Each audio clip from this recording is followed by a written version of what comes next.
En Navidad, mi familia me llamó una madre soltera vergonzosa. Mi madre me echó diciendo, fuera de aquí. Yo solo dije, está bien. Pero ellos vivían de mi imperio de 84 millones de dólares. Al día siguiente, cancelé todas las transacciones de mi familia. La cena de Navidad siempre lucía perfecta en casa de mis padres. La larga mesa estaba cubierta con lino rojo, con vasos de cristal relucientes junto a servilletas cuidadosamente dobladas. Guirnaldas adornaban la escalera, y un suave jazz flotaba en el aire. Pero, debajo de todo eso, la tensión latía como un segundo latido del corazón. Vestía Ava con su vestido de terciopelo de cuello blanco, el que le encantaba porque la hacía sentir como una niña de cuento. Ella apretó su muñeco de nieve de peluche mientras entrábamos. Sonreí y le dije que saludara a la abuela y al abuelo. Eleanor le ofreció un beso en la mejilla. Arthur no levantó la vista. Los demás llegaron en parejas, Jasper y su esposa, con esa sonrisa burlona de siempre, su niño pequeño ya pegajoso por el turrón de menta. La charla superficial llenaba el aire. Pero nada de eso me afectaba. Serví sidra y me senté en el borde de la mesa, Ava entre la pared y yo, contenta con sus galletas y sus risitas. Las indirectas comenzaron suaves. Jasper bromeó sobre criar a los niños de la manera tradicional, 2 padres, estabilidad. Todo eso. Su esposa añadió que algunas mujeres simplemente se apresuran y terminan criando el caos. Rises. Eleanor también rió. No de mí, pero tampoco a mi favor. Yo no dije nada. Pasé la salsa de carne. Arthur se aclaró la garganta cuando se sirvió el postre, golpeando su tenedor en el plato como un juez. ¿Crees que venir aquí cada año sin un marido te hace valiente? Te hace patética. La habitación quedó en silencio. Ava se quedó inmóvil, con la cuchara a medio camino de su boca. No me inmuté. Sabía que se avecinaba. Quizás no las palabras, pero sí el momento. Siempre llegaba. Siempre frente a una audiencia. Has avergonzado a esta familia, continuó él. Vete, Karen. Llévate tus errores contigo. Miré a Eleanor. Tenía las manos en el regazo, la mirada fija en la mesa. Miré a Jasper. Parpadeó, luego tomó su vino. Me puse de pie, tomé la mano de Ava. Ella me miró. Con los ojos muy abiertos, pero expectante. Está bien, dije. Sin ira, sin lágrimas, solo aliento. Salimos juntas, pasando por el pasillo con olor a pino, la corona en la puerta. Las luces del porche parpadeando bajo la lluvia invernal. Los pequeños dedos de Ava se apretaron más a los míos. No miré hacia atrás. El viaje de regreso al apartamento fue silencioso. Ava se durmió en cuestión de minutos, con la cabeza apoyada en el asiento del coche, la boca ligeramente abierta. Mantuve una mano en el volante, la otra cerca de la suya. Por si me buscaba mientras dormía. Las luces de la ciudad se difuminaban mientras mi mente divagaba, no en lo que acababa de pasar, sino en todo lo que nos había traído hasta aquí. Cuando la hipoteca de mis padres estuvo a punto de impago hace 6 años, les transferí los fondos de forma anónima a través de una empresa fantasma sin fines de lucro. Eleanor pensó que era un amigo de la iglesia de Arthur, alguien que admiraba su devoción a la comunidad. Él la dejó creer eso. Nunca cuestionó el momento. O tal vez sí lo hizo. Pero el orgullo lo hizo conformarse con la mentira. La carta de aceptación de Jasper para la Facultad de Derecho había llegado con un precio imposible. Recuerdo estar sentada en mi escritorio. Embarazada y agotada, escribiendo el primer cheque bajo un nombre de donante falso. Me aseguré de que viniera de un fondo vinculado a una firma en DC para que él no pudiera rastrearlo. Cuando se graduó, dijo que todo se lo debía a la suerte. Yo sonreí y asentí desde la última fila. Los viajes a Europa, París, Roma ese verano, publicaron fotos en góndolas y cafés. Fueron mi regalo. Había canalizado recompensas de viaje a través de programas de puntos corporativos, reservado los vuelos con alias y liquidado los saldos a través de reembolsos de negocios. Nadie cuestionó nada. Arthur lo llamó un milagro. Y Eleanor susurró que quizás Dios los estaba recompensando por sus sacrificios. Ni una sola vez me preguntaron si yo tenía algo que ver con eso. Ni una sola vez miraron más allá de las historias que más les gustaban. Y yo nunca los corregí. Los dejé pensar lo que necesitaban pensar, porque durante mucho tiempo. Dar silenciosamente se sintió como poder. Me hacía sentir útil, invisible, pero esencial. Pero, sentada en ese semáforo ahora, con Ava respirando suavemente en el asiento trasero, me di cuenta de que algo había cambiado. No solo en ellos, sino en mí. El hilo entre nosotros se había deshilachado demasiado. Giré hacia nuestra calle. Las luces del apartamento brillando tenues en el frío. Entré al estacionamiento, apagué el motor y miré nuestro edificio, pequeño, viejo, pero nuestro. Adentro, Ava dormía en un Moisés junto al escritorio donde construí todo. Se despertaba cada pocas horas, y yo la amamantaba con un brazo mientras escribía facturas con el otro. Algunas noches olvidaba comer. La mayoría de las mañanas funcionaba con café frío y la dignidad que podía reunir entre cambios de pañales y correos electrónicos de atención al cliente. Bluefint comenzó con un solo artista. Una pintora de Vermont que me enviaba escaneos de su trabajo y confiaba en mí para venderlos en línea. Construí la primera página web yo misma. Aprendí a programar con YouTube y rogué a amigos de la universidad que la probaran. Se caía constantemente.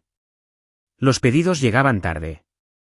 Lloraba por errores de empaquetado y devoluciones de clientes como si fueran insultos personales.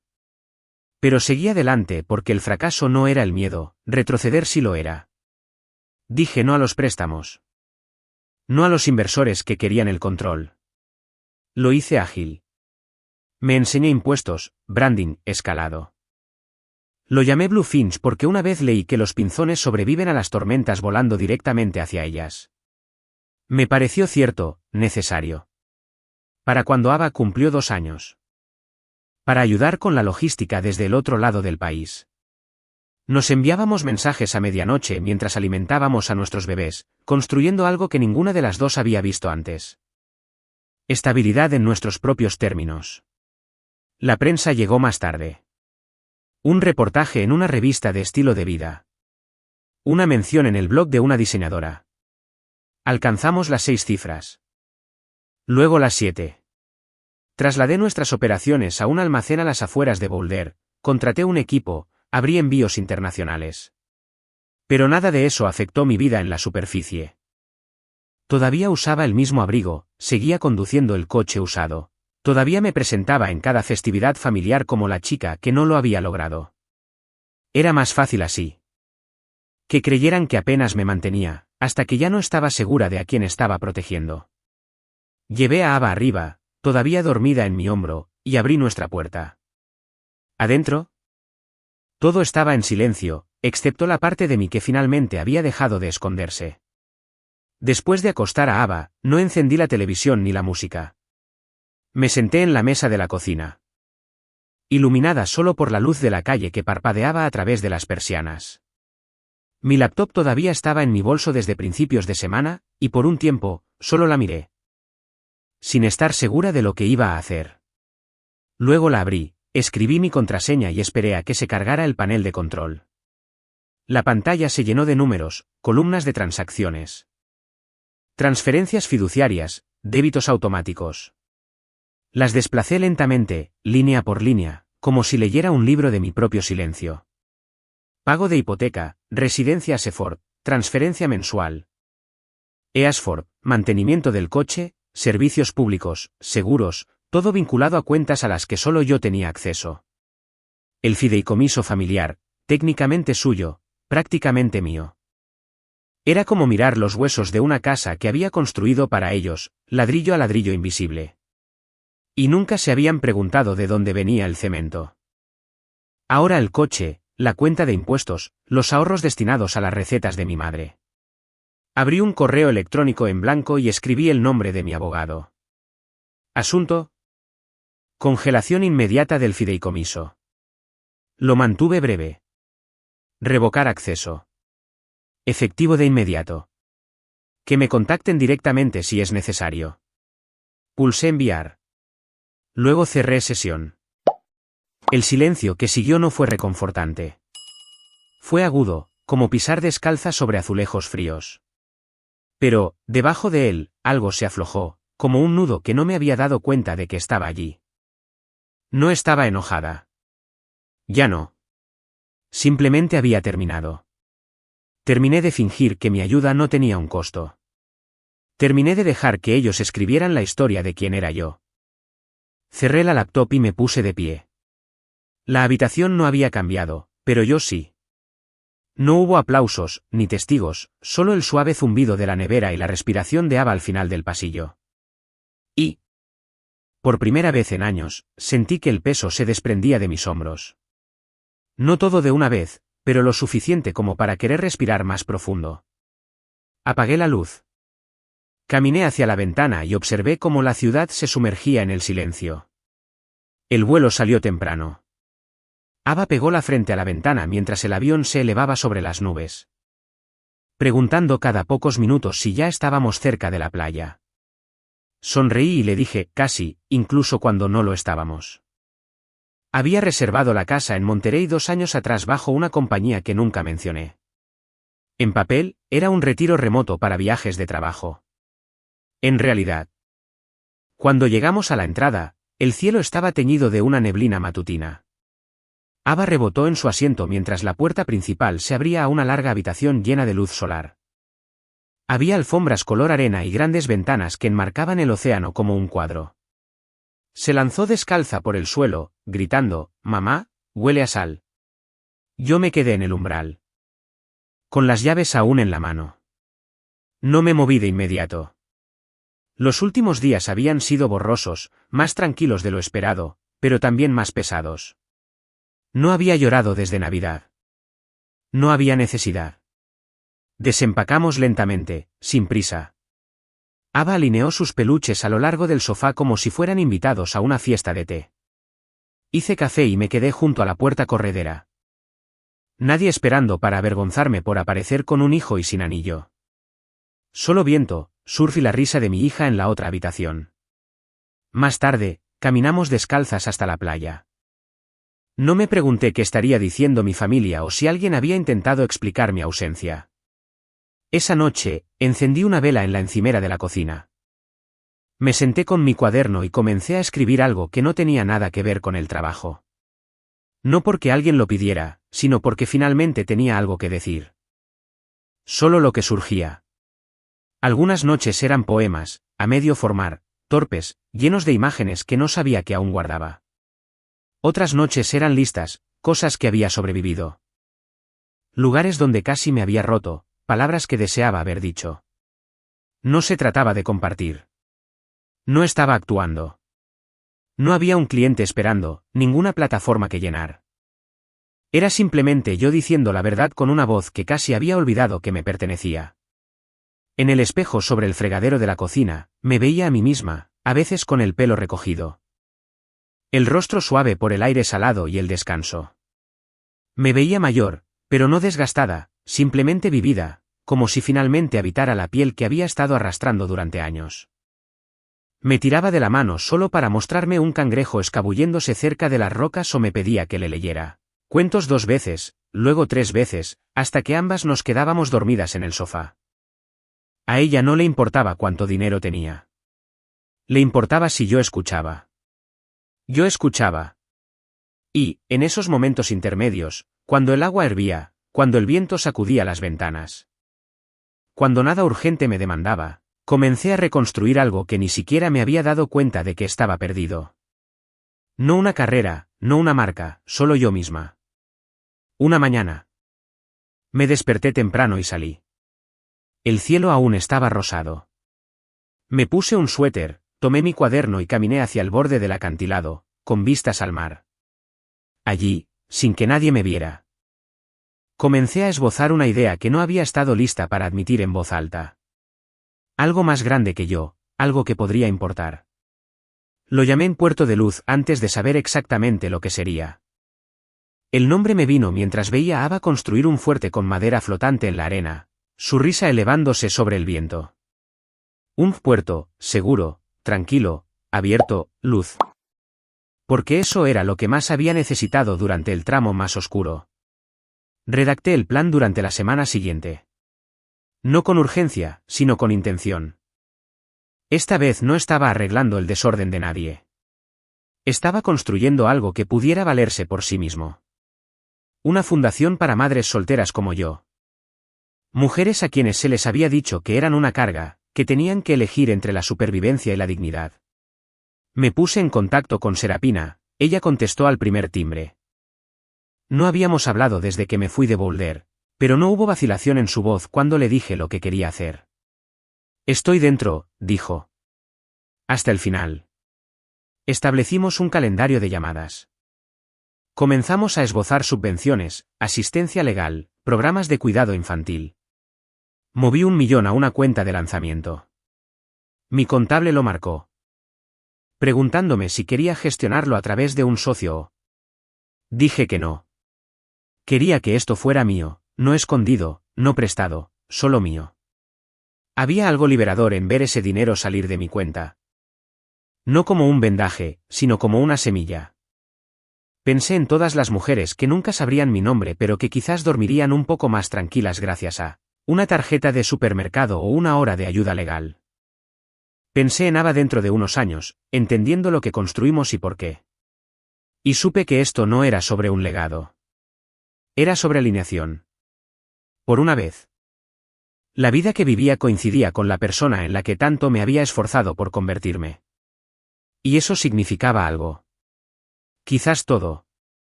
La llamada llegó justo después del atardecer. Casi no contesté. El número todavía estaba guardado en mi teléfono. Casa, aunque no se había sentido así en años. Ava estaba en la bañera, cantando suavemente a su patito de goma. Salí al porche. Dejé que el viento se encontrara con mi vacilación, y descolgué. Karen, la voz de mi madre era débil, asustada. Necesitamos ayuda, dijo. El banco llamó por la hipoteca, la cuenta de tu padre. Nada está pasando. Él está molesto. No sé qué está pasando. No me apresuré a explicar. La dejé hablar. Dejé que su voz se derramara en disculpas que no había ensayado. Pensé que quizás había un error. No sabía qué decirle. No sabía. Se detuvo. No hay error, dije. Lo pagué todo. La casa, el coche, la matrícula de Jasper, los viajes de la iglesia, cada parte. Silencio al otro lado. Luego un suave oh. Nunca preguntaste, dije suavemente. Ni una sola vez. Lo siento, susurró ella. No sabía cómo verte. Pensé que eventualmente volverías. No esperaba esto. Te perdono, dije, y lo decía en serio. Pero el perdón no era lo mismo que el regreso. No voy a volver. No seré parte de algo que solo me valora cuando soy invisible. Ella no discutió. Le falló el aliento, pero no colgó. Quiero entender, dijo. Quiero saber quién eres realmente. Miré el océano, el cielo que se plegaba en el anochecer. Entonces empieza aquí. Dije. Empieza por escuchar. Terminé la llamada sin ira en mi pecho, solo una extraña y tranquila misericordia. Algo había cambiado, no todo, pero lo suficiente. Eleanor volvió a llamar la semana siguiente, no para rogar, solo para hablar. Me preguntó por Ava, por la fundación, por cómo pasaba mis días. Su voz todavía vacilaba a veces. Como si no confiara en que el espacio entre nosotras se mantuviera, pero no se inmutó cuando hablé con franqueza. No cambió de tema cuando mencioné el pasado. Ella escuchó. 2 días después. Llegó una tarjeta de Arthur. Sin sobre, solo una nota doblada con su inconfundible letra en mayúsculas. Te extrañamos. Estamos orgullosos. Aunque no lo expresemos bien. No era mucho. Pero sabía lo lejos que había viajado esa frase para llegar a mí. Jasper llamó después, torpe, casi formal. Me habló de un caso en el que estaba trabajando, me preguntó si a Ava le gustaba la playa. No mencionó el dinero, no me agradeció, pero dijo, siempre hacías más de lo que veíamos. Creo que lo sabía. No ofrecí la absolución, pero tampoco cerré la puerta. No era redención. No era una reconciliación ordenada con un lazo, pero era diferente, real, y me di cuenta de que no necesitaba ser adorada. Simplemente no quería ser borrada. No era una carga, ni un favor. Ni un secreto que susurraban en el coche. Era su hija, y había construido algo a partir de todo lo que pasaron por alto. Eso solo fue suficiente para mantenerme en pie, sin esperar ser elegida. Sin pedir espacio, simplemente reclamando lo que ya era mío. Me quedé en el patio esa noche con Ava dormida dentro y las olas rompiendo contra las rocas. Y, por primera vez, no me sentí como un fantasma en mi propia historia. El día que Puerto de Luz se puso en marcha, no hice una conferencia de prensa. Ni corte de cinta, ni despliegue mediático. Solo un correo electrónico silencioso enviado a una lista de centros de mujeres, albergues y trabajadores sociales con los que había estado conectando durante meses tras bambalinas. Al anochecer, la bandeja de entrada ya estaba llena. Llegaron mensajes de mujeres de todo el país. Algunos cortos, otros desbordándose con historias de trabajos perdidos, batallas por la custodia. Largas noches preguntándose cómo estirarían una tarjeta de supermercado una semana más. La mayoría terminaba de la misma manera: gracias por vernos. Los leí con Ava acurrucada a mi lado en el sofá. Ahora ayudas a la gente, ¿verdad? Asentí. Eso es bueno, susurró ella, luego se durmió. Más tarde, caminamos juntas hacia la orilla. El cielo estaba suave con la luz de la mañana. Y Ava corrió adelante, su cabello ondeando con la brisa, los brazos extendidos como alas. Me llamó solo para asegurarse de que la estaba viendo. Y así era. Cada paso que había dado lejos de esa mesa. Lejos del silencio, lejos de la gente que nunca preguntó, me había llevado hasta aquí. Ya no necesitaba el permiso de nadie para sentirme orgullosa. Las olas rompían suavemente contra la arena mientras recogía una concha y la guardaba en mi bolsillo, no por su significado, solo por el recuerdo. Y en esa quietud, finalmente comprendí. No solo había reescrito la historia que contaban sobre mí. Había escrito algo completamente nuevo.